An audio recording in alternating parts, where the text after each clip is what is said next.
Bom dia a todos. Eu vou falar de um tema que é interessante o quanto se fala disso e quantas pessoas fazem confusão ainda com dieta anticâncer. 80% dos pacientes oncológicos são pacientes ambulatoriais. Só 20% complicam e ficam hospitalizados. Então, eu voltei muito mais a aula para os pacientes ambulatoriais, que eu acho que é o grande público aí de vocês. Então, primeira coisa que a gente tem, a gente está falando o quê? Eu vou frisar muito isso para a gente não confundir dietas preventivas com dietas durante o tratamento do câncer, que eu acho que essa é a grande confusão que a gente vê. Então, sem dúvida, todos os trabalhos mostram que a qualidade e a quantidade da dieta são fundamentais no processo de carcinogênese, de você aumentar o risco de câncer. Então, tudo isso vai levar à inflamação, alteração de imunidade. Então, todos os dias nós temos células se dividindo de forma errada, no nosso corpo, mas o sistema imunológico vai combater e eliminar essas células. À medida que a gente vai envelhecendo, principalmente depois de 60 anos, isso vai ocorrendo com mais frequência e a gente tem uma ação menor do sistema imunológico, por isso que o idoso tende a ter mais câncer. Fora isso, eu vou ter também o processo de inflamação, que a gente vê muito na obesidade. Então, a obesidade a gente tem relação da inflamação, da leptina, da adiponectina. Isso também tem a ver com a dieta. O Dr. Paul mostrou aí a influência dos lípides na inflamação, numa alteração. Então, isso já é muito estudado em obesidade. Então, tudo isso somado, a gente vai ter essas grandes populações, idosos, pessoas com obesidade e mais câncer. Então, isso é muito importante da gente conversar com os nossos pacientes, independente de eu trabalhar com câncer ou não.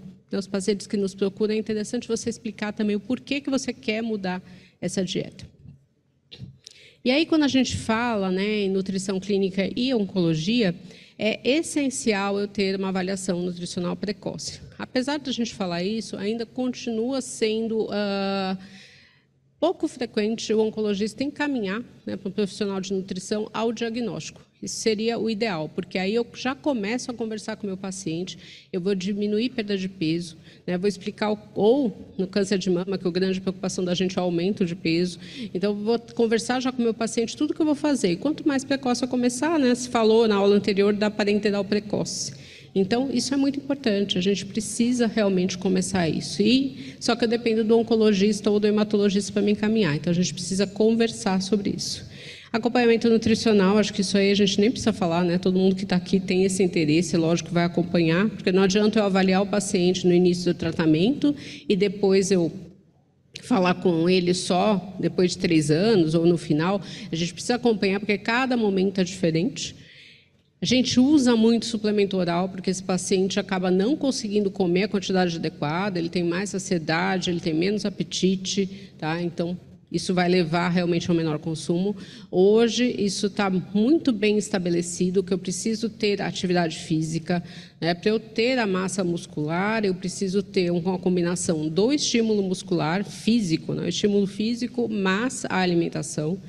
Então, muitas vezes a gente dá dieta, passa sonda, faz parenteral, mas o paciente não se move, ele está acamado. Então, a gente vai ver a perda de massa muscular. Também não adianta o contrário, eu só fazer atividade física e não ter a alimentação adequada. Quando preciso, eu entro com nutrição artificial, E aí a gente tem que fazer o segmento e a reavaliação. Então, só para frisar aqui, deixa eu ver se eu consigo apontar. Então, o que a gente tem? A gente vai ter mais, esse trabalho é um trabalho da Sociedade de Oncologia, da JCO. Então, os oncologistas estão muito interessados, a gente tem visto grandes trabalhos em relação à parte nutricional.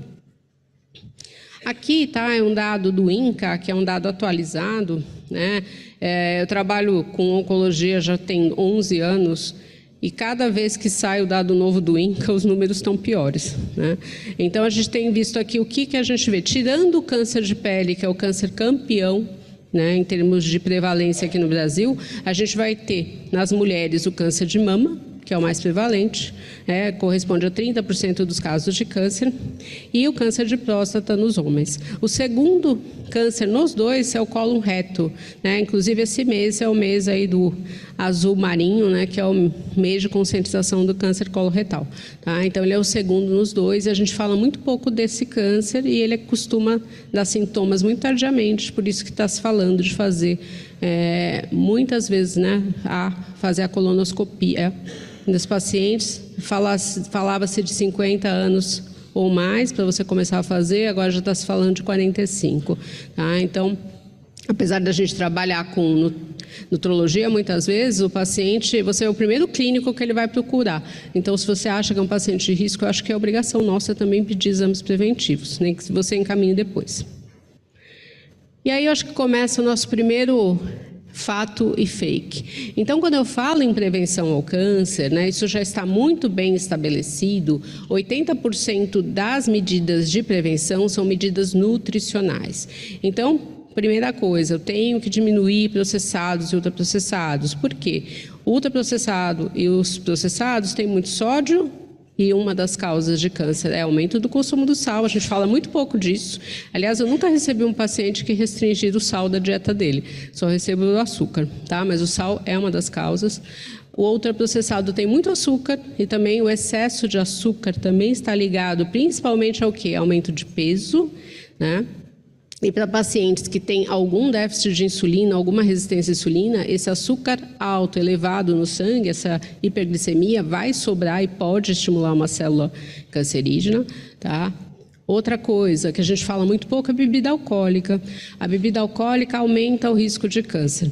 Então, antigamente, a gente tinha uma recomendação de liberar 2 drinks por dia para os homens e 1 drink por dia para as mulheres. Por que isso? A mulher, né, tanto no homem quanto na mulher, o álcool tem uma via mutagênica. E na mulher ele ainda tem uma via hormonal para causar câncer. Tá? Então a mulher é mais suscetível ao câncer com o uso do álcool. Tá? Nos últimos 5 anos, a Sociedade Americana de Oncologia tem falado de álcool zero. Porque eles falam que não dá para você liberar nada. Tá? Então, assim, tem que conversar isso com os pacientes.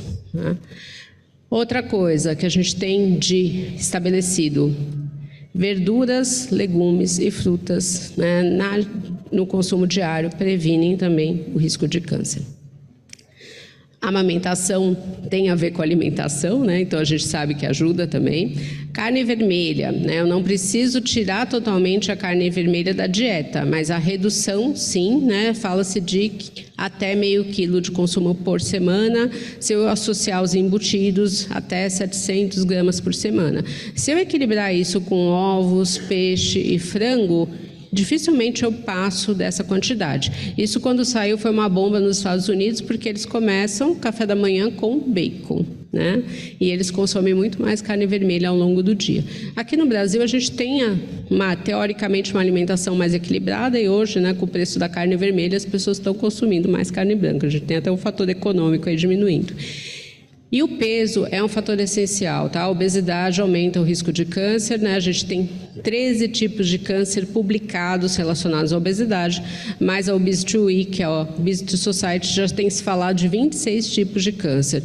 Então, eu tirar meu paciente da obesidade, eu já estou diminuindo o risco de câncer. E é importante, quando o paciente vem perder peso, está na obesidade, você citar isso também, porque isso acontece.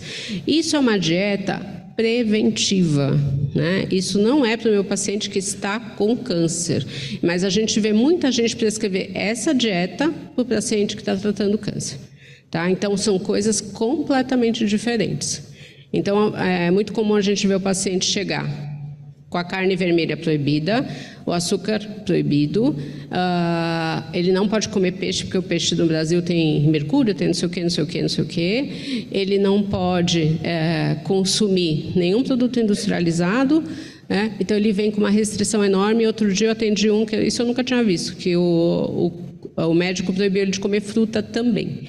Tá? Então, assim, aí a gente vai ver, quanto mais eu restringir essa dieta, que não é necessário, o paciente já está com câncer, não que eu vou liberar para ele comer, né, um monte de porcaria, não é isso. Mas a gente tem que entender que são coisas diferentes. Tá? Então, isso para prevenção, ok. Então, quando a gente vê aqui, né, fatores nutricionais, esses são fatores preventivos aí de proteção, principalmente para câncer de colo reto, mas eles servem para as outras áreas também. Então, eu tenho o fator de proteção, atividade física, tá? Isso é um fator consagrado. Dieta rica em frutas e vegetais, então eu já falei disso, precisa estimular. Dieta rica em fibras, isso é muito importante, tá? Folato, cálcio, tem proteção. E olha que interessante, leite e derivados com baixo teor de gordura é um fator protetivo para esse tipo de câncer. Então, geralmente, o que vem também proibido? Consumo de qualquer produto lácteo, tá? Então, a gente não tem evidências consenso que o leite ou os produtos lácteos ou a lactose causam câncer, tá? Então, tem até trabalhos mostrando proteção. Então, caso o paciente não tenha intolerância, eu não preciso tirar. A vitamina D, a gente vai falar um pouquinho dela, mas a gente sabe que a vitamina D, não como fator protetivo para o risco de câncer, mas sim para aumentar a sobrevida, né? E a gente tem também vitamina B6, ingestão de magnésio, né? Consumo de peixe, até para câncer de colo fala-se de ingestão de alho. Então, assim, se a gente colocar tudo entre verduras, frutas e legumes, está ok, né? E o risco, a gente tem o sedentarismo, então a gente tem também não só o fator nutricional, a obesidade, que eu já falei para vocês, o diabetes e a resistência à insulina por conta do aumento da glicemia, né? Para as pessoas que estão descompensadas ou não tratadas, a carne vermelha, mais de 100 gramas por dia, isso somando aí 700 na semana, tá? As carnes processadas também a gente já falou, e o uso de álcool, tá? Aí aqui ele está colocando em gramas, em drinks, mas a sociedade americana já está falando para a gente não comentar disso. Então, o que eu tenho de fato quando eu tenho um paciente com câncer?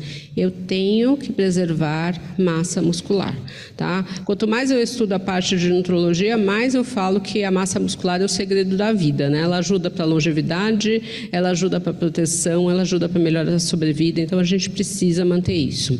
Se eu faço uma dieta muito restritiva, o que vai acontecer? Meu paciente vai perder músculo. E aí eu não estou ajudando meu paciente. Por isso que a gente não pode misturar dieta de prevenção com dieta durante o tratamento. Então aqui, né, acho que a Carla vai falar mais que eu sobre isso, mas só para trazer o quanto a gente tem influência no músculo. Como o músculo ele é influenciado por vários fatores. E aqui a gente está vendo o quê? Gordura visceral, a gente está vendo leptina. Então, hoje eu sei que, além da massa muscular, eu preciso ter um músculo de qualidade para a gente ter uma maior sobrevida nesse paciente, menos complicações, tá? Então, eu sempre vou pensar, na hora que eu estou com um paciente com câncer, em preservar a massa muscular. E uma coisa que a gente vê muito também é se tratar o paciente com câncer como atleta. E as pessoas dão a mesma suplementação, vitaminas, e também isso não é verdade. A gente tem uma situação diferente. Por exemplo, durante a químio, eu não posso encher meu paciente de vitamina. A gente já tem comprovação que as vitaminas, elas diminuem o efeito do tratamento, tá? Tanto da rádio quanto da quimioterapia. Aqui são os grupos de risco que a gente tem aí para perda de massa muscular. Então, quando a gente vê o nosso paciente com câncer, ele vai entrar tanto na doença crônica, né, quanto no quadro agudo, mas aí depende da idade, ele entra no idoso, e dependendo da complicação ou da gravidade do câncer, ele também vai entrar no cuidado intensivo. E aqui a gente tem todos os fatores, né, que vão ajudar na perda aí da massa muscular. Então, a gente tem tantos fatores locais como o próprio tratamento, tanto a químio quanto a rádio diminui a quantidade de músculo, né, a massa muscular. A gente tem também o paciente comendo menos, a gente tem muitas vezes o paciente mal orientado, ele não faz suplementação, porque ele tem que tomar às vezes 18 comprimidos por dia, e aí o que ele pode largar é a suplementação. Então, tudo isso está relacionado, e a gravidade do câncer também vai levar a uma maior perda de massa muscular. Aqui a gente tem, né, esse guideline que é da ESMO, que é da Sociedade Europeia, mostrando a importância que a gente tem da massa muscular. Então, ele está falando aí de sarcopenia, ele está falando de caquexia. Por quê? Porque isso influi diretamente no prognóstico, na minha resposta ao tratamento. Então, quando eu penso em paciente no tratamento do câncer, eu tenho que me preocupar muito com a massa muscular. E aí a minha dieta tem que ser baseada nisso. Aqui só para mostrar, né, os tipos de câncer que a gente tem maiores perdas, né, de massa muscular. Então, não adianta eu receber o paciente ao diagnóstico se eu não sei o que vai acontecer ao longo da doença dele. Então, já pegando isso, ele tem, por exemplo, um câncer hematológico. Eu sei que o câncer hematológico não vai ter uma perda grande de peso. Eu sei que o câncer de próstata, de mama, não vai ter uma perda grande. Inclusive, no de mama, a gente vê o oposto, né? Quando eu começo a terapia de bloqueio hormonal, essas pacientes engordam. Então, eu tenho que saber como vai evoluir esse paciente para eu ir me adaptando ao tratamento. Eu tenho que vê-lo durante as sessões de quimioterapia. Cada sessão de quimioterapia vai ser diferente, né? Muitas vezes, às vezes ele tem obstipação, às vezes ele tem diarreia, às vezes ele tem perda de paladar e vai prejudicar. Então, assim, eu vou mudar o tratamento de acordo com esse período, pensando sempre em quê? Em manter a massa muscular o máximo possível. E quando ele chega já com a massa muscular diminuída, né? Então aí eu já vou começar o mais precocemente possível, pelo menos tentar que ele não perca, né?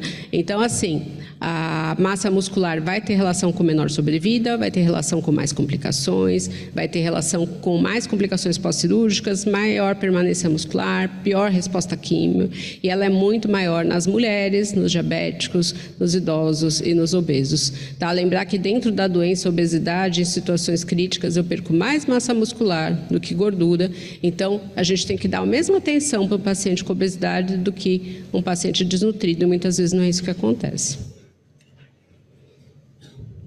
E a sarcopenia, né, que a sarcopenia, ela é o quê? Né? À medida que eu vou envelhecendo, eu tenho um slide disso, depois eu falo um pouquinho mais, eu vou perder massa muscular, isso acaba acontecendo. Quando eu tenho mais perda de massa muscular e de funcionalidade, tá? Isso é muito importante, principalmente para o quiz de vocês, tá? Então, quando eu perco massa muscular e funcionalidade, eu tenho o diagnóstico completo de sarcopenia. Então, a sarcopenia é um diagnóstico funcional e anatômico, então é importante isso. E ela vai ter a relação da perda de massa muscular em relação à complicação do câncer. Por isso que, dentro do acompanhamento nutricional, a gente tem que ter avaliação do quê? De composição corporal, tá? Isso é importante. E eu acho que para quem quer tratar paciente com câncer, paciente idoso, vale muito a pena ter um hand grip também no consultório, porque aí você vai avaliar a funcionalidade. Tá? Então, a gente tem tudo isso aqui, né, de complicações, que eu já falei da massa muscular. E aqui eu sempre mostro isso para os oncologistas, que eu acho que é muito importante. Esse trabalho da Vicky Baracus é muito interessante, porque ela mostra o quê? Que à medida que cai o meu IMC e aumenta a minha porcentagem de perda de peso, né, no câncer, né, independente do tipo de câncer, do tratamento, tudo, eu vou ter o quê? Uma queda de sobrevida. Então, o oncologista, né, o hematologista podem fazer um tratamento maravilhoso, mas se ele não cuidar da parte nutricional, esse paciente vai a óbito, né? Isso vai refletir diretamente no atendimento dele. Tá? Isso não deveria acontecer. Uma coisa é você não conseguir tratar o câncer porque ele é muito grave. Outra coisa é o paciente morrer em decorrência de uma perda de peso severa. E daí, se eu dou uma dieta muito restritiva, eu vou aumentar a chance dele morrer. Né? Então, eu tenho que tomar muito cuidado com isso. Aqui a Carla, esse é o trabalho da Carla Prado, né, que ela participou. Ela vai falar muito mais que eu sobre isso, mas é muito comum um paciente com câncer ou ser orientado pelo médico, ele achar isso na internet, que ele deve parar a carne vermelha. Então, eu já ouvi isso inclusive de oncologistas que trabalham com milho. Parar de comer carne vermelha durante o tratamento do câncer não é uma boa estratégia. Por quê? Porque a carne vermelha é uma ótima fonte de proteína. Então, se eu pego aqui em termos de densidade proteica por porcentagem de proteína, em 100 gramas de carne vermelha eu vou ter 30 gramas lá de proteína. Em 100 gramas de feijão eu só tenho 8. Esse paciente não consegue comer muito. Como que ele vai conseguir atingir meta proteica, né, se ele deixou de comer? Mas se ele já é vegetariano ou vegano, a gente precisa alertar isso e adaptar. Isso é importante. Deixa eu correr que eu estou muito em cima do horário.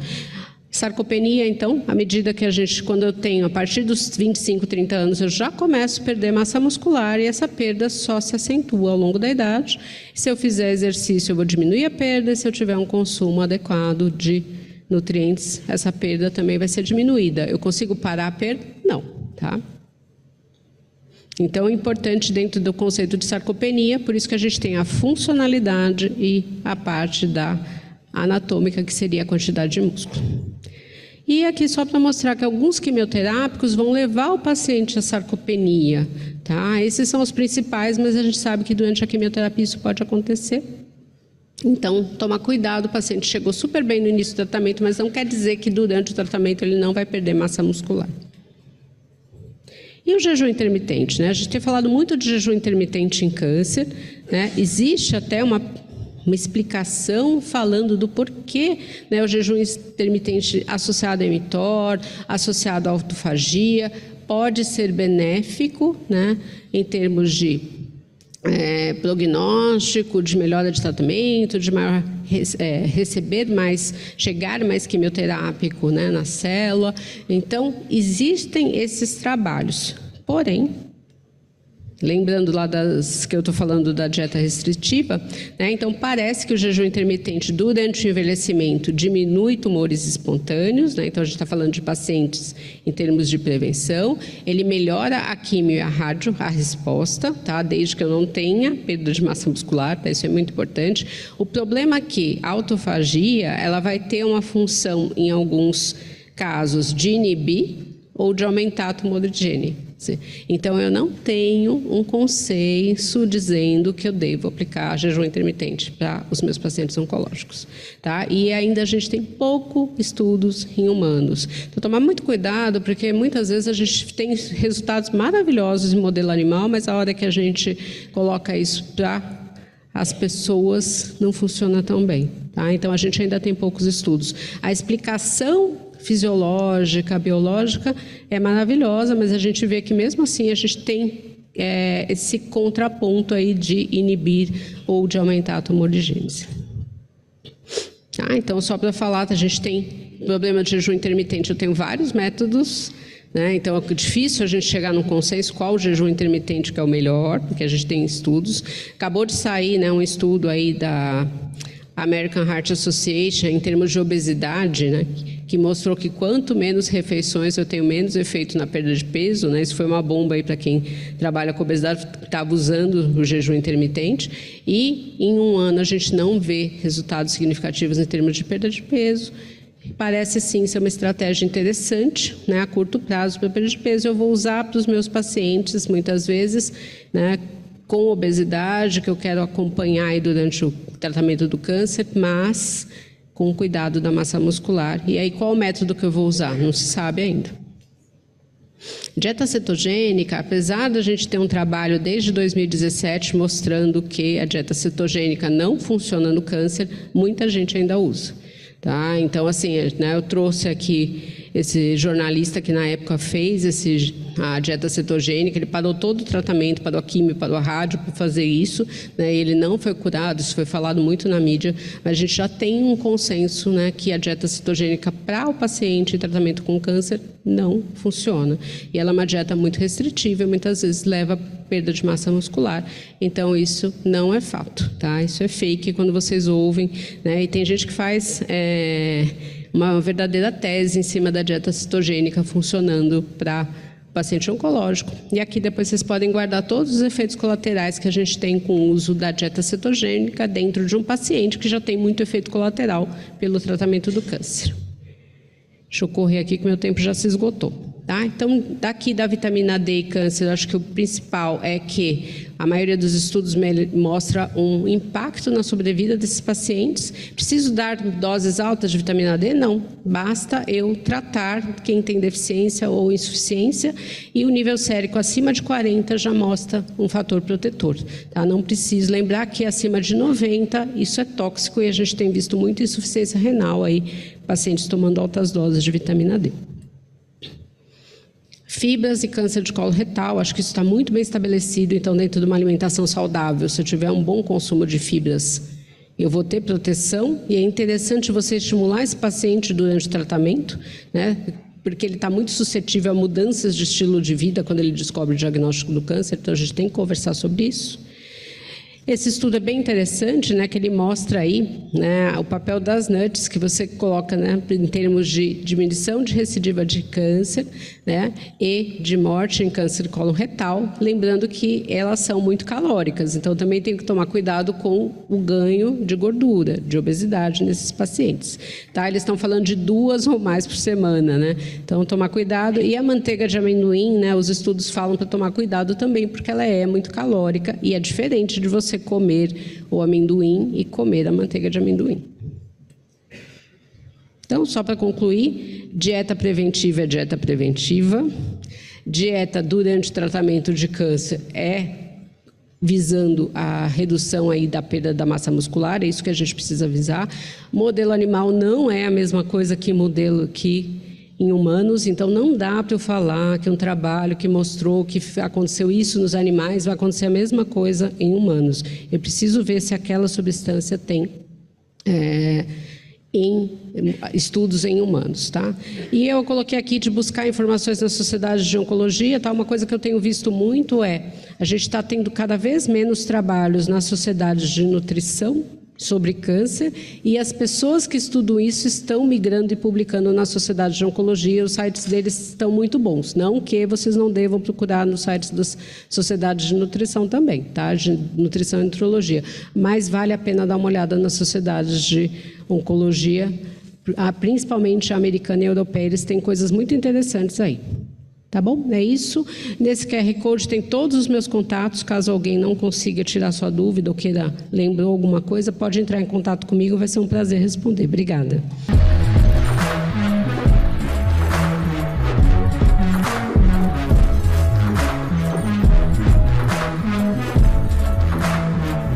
Olá a todos, é um prazer poder participar desse evento. Obrigada à comissão organizadora pelo convite. E é a primeira vez que eu apresento no Brasil os resultados do meu estudo PRIME, que seria relacionado às recomendações proteicas para aumentar a massa muscular em pacientes com câncer. Aqui estão meus disclosures, e eu vou começar falando dessa importância, por que desse estudo? Então, nós sabemos que pacientes com câncer, eles apresentam uma maior vulnerabilidade nutricional, que é causada por uma variedade de fatores, como vocês podem ver nessa figura. E um dos principais problemas nutricionais que esses pacientes apresentam é a perda da massa muscular, relacionada a vários desfechos desfavoráveis. E apesar desses problemas relacionados à vulnerabilidade nutricional serem multifatoriais, nós sabemos que a nutrição ideal ela é realmente fundamental para prevenir ou interromper a desnutrição no câncer e, consequentemente, a perda da massa muscular, também mitigando o risco de resultados adversos relacionados tanto com a desnutrição como com a baixa massa muscular. E existem uma variedade de nutrientes que podem ser utilizados especificamente para tratar e prevenir essa perda da baixa massa muscular no câncer. E um deles, obviamente, é a proteína, que é o foco da minha apresentação hoje. Então, nós sabemos que o estado proteico, o estado homeostático do metabolismo proteico, ele é interrompido no câncer. Então, nós temos uma diminuição da síntese proteica e um aumento da degradação de proteína. Então, realmente, esses pacientes, eles precisam de uma quantidade, uma qualidade de proteína diferenciada quando eles têm um diagnóstico dessa doença altamente catabólica. Então, em termos da qualidade da proteína no câncer, focando na massa muscular, nós sabemos que a proteína animal ela tem um papel fundamental. E nós escrevemos esse artigo, que foi um artigo de opinião, vários dos autores são experts no tópico, então nós combinamos o que há de evidência na área sobre essa questão do suporte proteico, das fontes de proteína, focando na saúde da massa muscular. E o que nós fizemos foi uma comparação entre a proteína animal, a proteína vegetal, essas fontes de proteína, focando novamente, como eu disse anteriormente, no metabolismo muscular. E o que nós concluímos foi que as proteínas, há várias das nossas conclusões, mas a primeira delas foi que a proteína animal, ela fornece um maior estímulo anabólico e, consequentemente, ela é melhor para a saúde muscular. e que uma combinação de ambas as proteínas não somente é o ideal, obviamente, mas nós recomendamos que pelo menos 65% ou mais da ingestão proteica ela deve ser de fonte de proteína animal. Vou focando novamente nessa questão do metabolismo muscular. Então, isso não existe evidências científicas o suficientes, claro, para virarem diretrizes, mas é uma sugestão. Então, por isso, o título do nosso artigo. E a base disso, o fundamento dessa recomendação é realmente o número de pacientes que a gente vê hoje em dia que querem se tornar veganos ou vegetarianos porque eles recebem um diagnóstico do câncer. Então, o que a gente fala é que essa eliminação de proteínas animais, ela não é uma mudança recomendada durante o tratamento do câncer como uma doença altamente catabólica, mas que com certeza nós temos pacientes que são veganos ou vegetarianos por questões éticas, questões religiosas, e a gente não quer que eles voltem a comer ou comecem a comer proteína animal. Na verdade, o que a gente sugere é que esses pacientes eles precisam de um acompanhamento com o profissional nutricionista para ter certeza que eles estão consumindo a quantidade e qualidade ideal de proteínas na dieta. Então, essa é a parte da qualidade, mas e a quantidade de proteína? Acho que todos nós sabemos que esses pacientes, ou que pacientes com câncer, eles precisam de mais proteínas. Existem várias, a maior quantidade de proteína. Existem várias diretrizes, mas com certeza a diretriz da ESPEN é a mais utilizada. Quando a gente observa a recomendação de ingestão proteica, nessa diretriz da ESPEN, eles recomendam uma ingestão mínima de 1 grama por quilograma de peso corporal por dia. Então, isso é com certeza maior, como vocês podem ver aqui, do que as recomendações para população saudável, do que a recomendação para população saudável. Mas eles também falam que o consumo ideal é entre 1,2 ou 1,2 até 2 gramas por quilograma por dia. E uma das perguntas que eles lançaram nessas diretrizes para pesquisa foi qual seria o benefício, as diferenças dessas recomendações ou dessa variedade de recomendação, porque a ingestão mínima é 1 e o consumo ideal varia entre 1,2 a 2. Então, qual seria a diferença entre 1 grama, que seria de um lado da recomendação, até mesmo 2 gramas por quilograma por dia. E essa pergunta foi a fundação do nosso estudo PRIME. Então, nosso estudo, novamente, né, o título da minha palestra, observando essa questão dessa recomendação proteica, mas focando na saúde muscular. Então, esse foi um estudo de viabilidade, um ensaio clínico randomizado de viabilidade, um estudo piloto, e a gente estava observando realmente a viabilidade de fornecer dietas, ou uma dieta de 1 grama ou 2 gramas por quilograma de peso corporal por dia para pacientes com câncer. Primeiramente, é viável e, em segundo lugar, qual é o benefício para a saúde muscular e outros desfechos clínicos. Então, esse é o desenho do nosso estudo.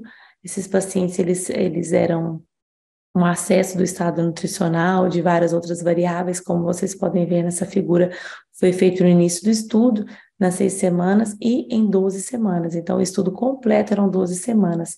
Esses pacientes recebiam dieta eucalórica, a maioria dos nossos pacientes, desculpa, meu celular caiu, a maioria dos nossos pacientes, eles têm câncer, eles têm um IMC alto, então, realmente, nós não estávamos focando em pacientes desnutridos, a gente queria observar essa questão da importância da massa muscular.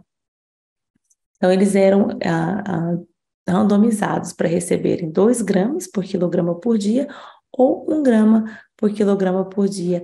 Eles recebiam acompanhamento nutricional com a nutricionista semanal, praticamente, e aqui estão todas as variáveis que a gente acessava no estudo. Então, composição corporal, função física, atividade física, antropometria, metabolismo de energia, incluindo a câmara de 24 horas, acompanhamento do estado nutricional, qualidade de vida, exames bioquímicos e tolerância ao tratamento.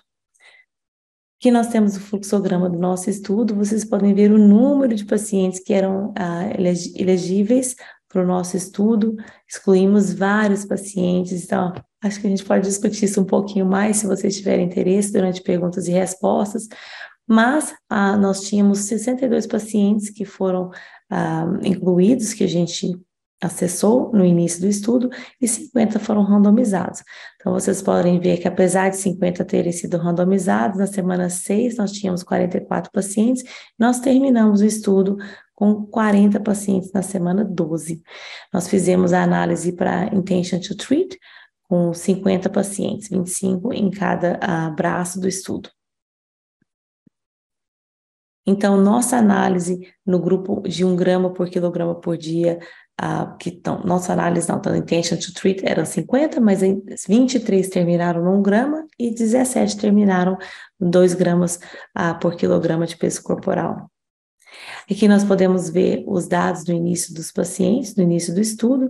Então, 50 pacientes tinham câncer de colo ou colo retal. O estágio do câncer era estágio 2, 3 ou 4, mas não com caquexia. Então, principalmente pacientes com estágio 4, a gente tinha um cuidado para eles não terem caquexia.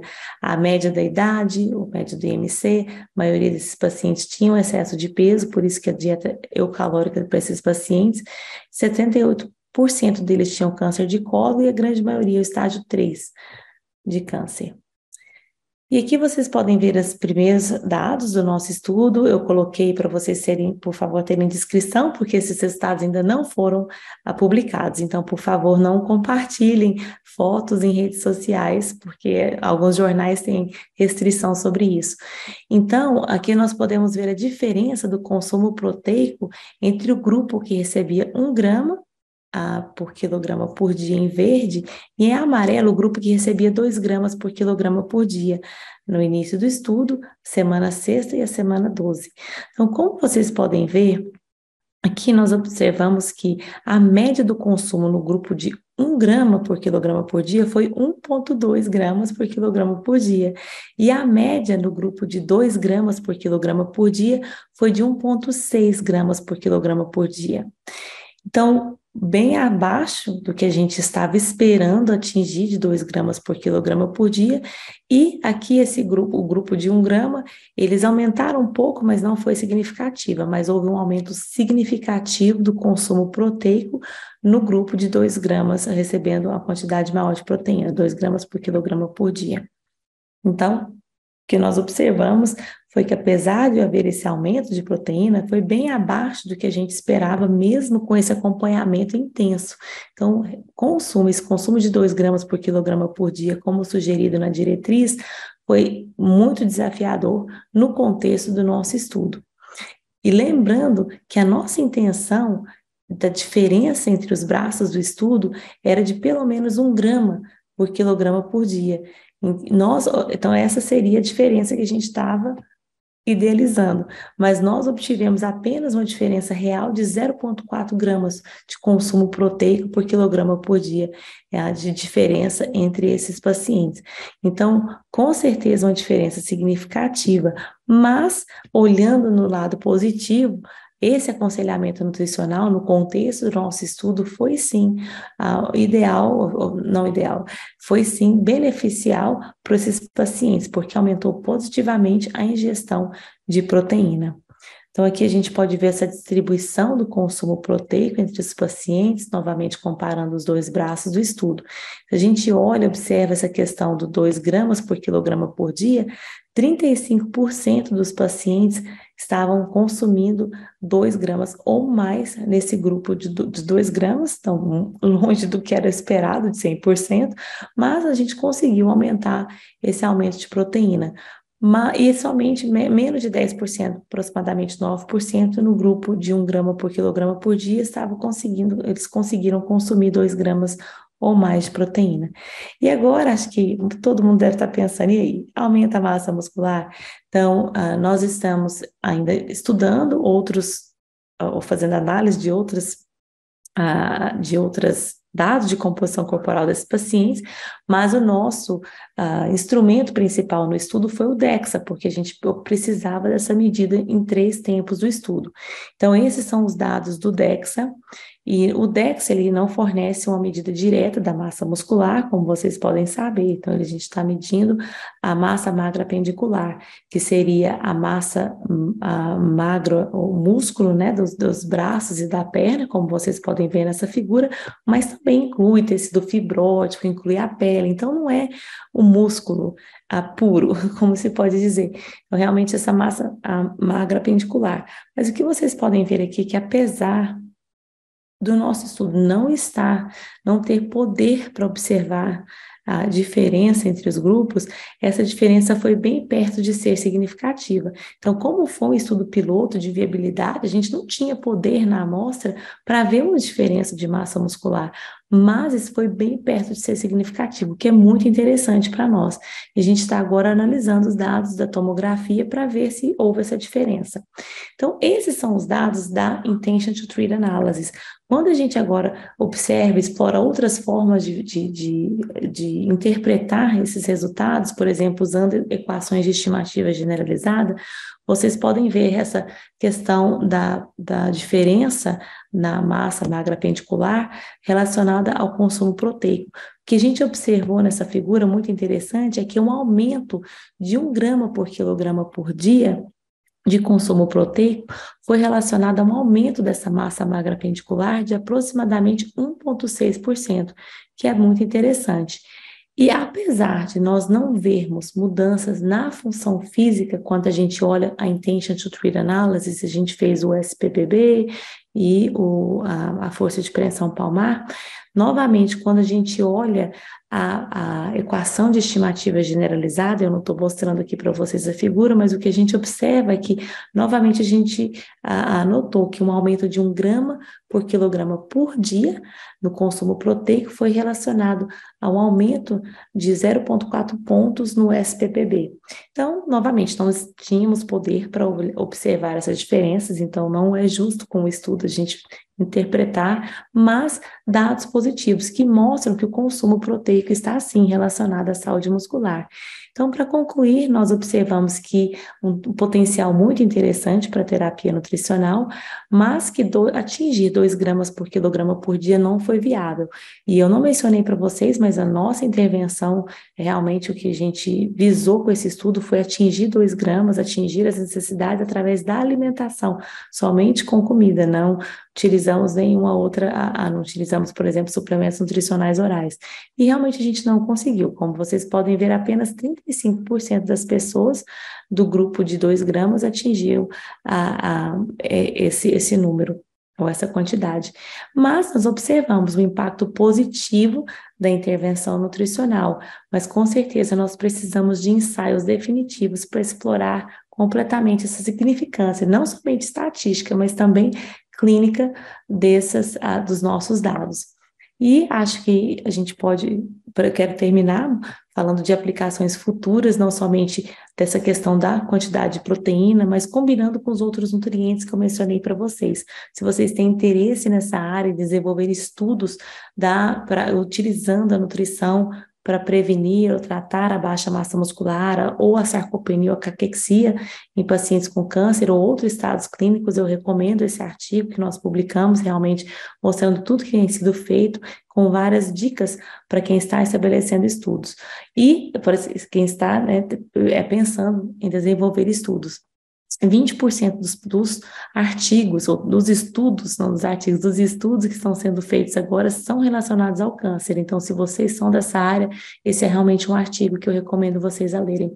Para concluir, a nutrição sozinha funciona. Alcançar 2 gramas por quilograma por dia de proteína somente com alimentação pode não ser viável, e o maior consumo proteico aumenta a massa muscular. Muito obrigada pela atenção.